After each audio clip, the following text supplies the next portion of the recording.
Welcome back, everyone. Today we're going to talk about Genesis 2, verse 2.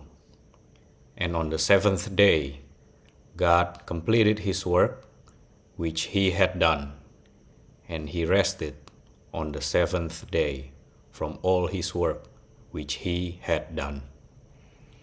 This verse introduces Shabbat, the seventh day, which the Zohar calls the soul of the week and the crown of creation.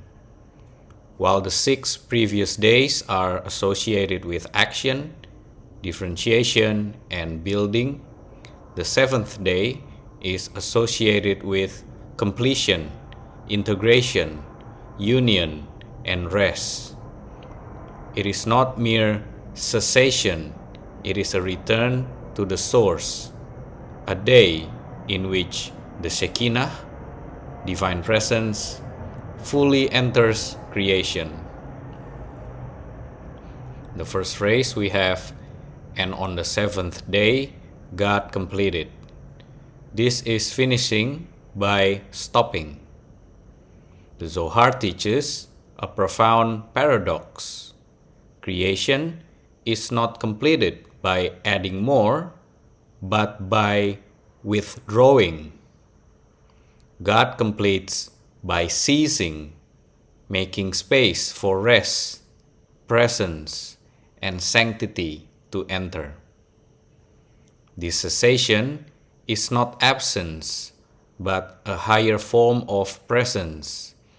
Through what did God complete the world? Through rest. Thus, Shabbat is not a pause in creation, it is the goal of it. The mystical meaning of the seventh day.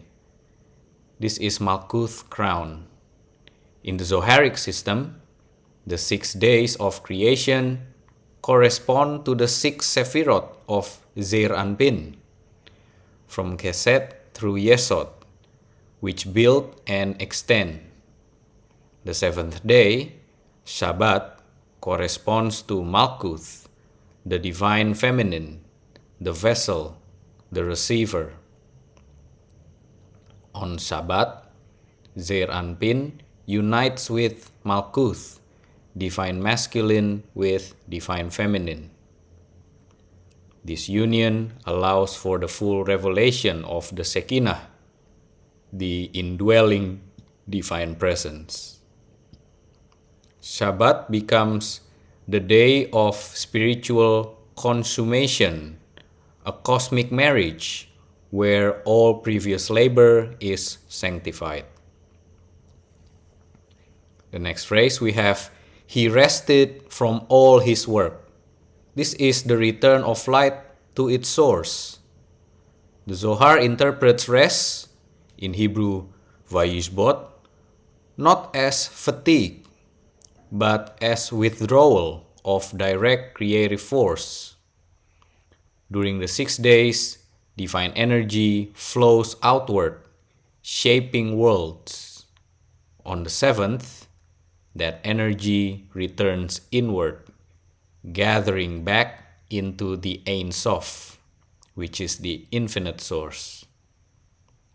This inward motion creates a calm space in which pure awareness and holiness can descend. Shabbat is thus a day of reunification with the divine origin, echoing the soul's own longing to return home. The Zoharic insight behind this verse is the world as a vessel for Shabbat. The Zohar teaches that all the work of creation was for the sake of Shabbat. Why? Because Shabbat reveals the inner soul of the world. Without Shabbat, the world would be merely function and motion, but Shabbat reveals being, presence, and divine restfulness. Shabbat is the inner breath of creation, the hidden wholeness that completes the outer form. The human parallel of this verse is becoming a sanctuary of rest. Just as God rests, so too is humanity called to enter rest, not of idleness, but of awareness. Cease from creative work to mirror the divine rhythm. Become a vessel for Shekinah, a microcosmic temple of divine stillness. On Shabbat, the human becomes a living throne for divine light. As God rests, His presence enters those who prepare. Genesis 2 verse 2, as revealed in the Zohar, is the verse that ushers in Shabbat, the sacred seventh day that completes and crowns creation. While the 6 days were filled with action, form, and expansion, the seventh is marked by completion through rest, not absence, but presence. The Zohar explains that God finished creation not by doing more, but by ceasing, thereby creating space for the Shekinah, the divine presence, to dwell within the world. Shabbat is the day when the male and female aspects of the divine unite, and Malkuth is crowned.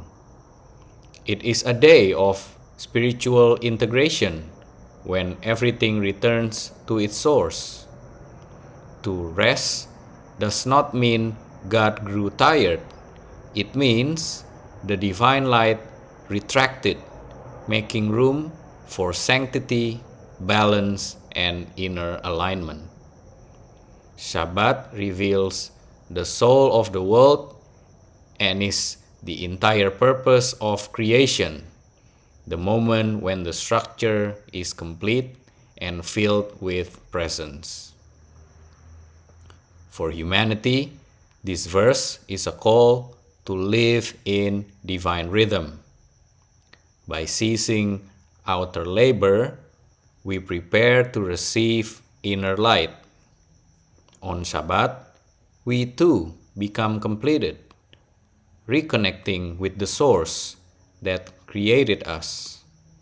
In divine rest, true creation is fulfilled. That's it for today. Thank you very much for your donation. Be blessed, everyone, and I will see you on the next episode.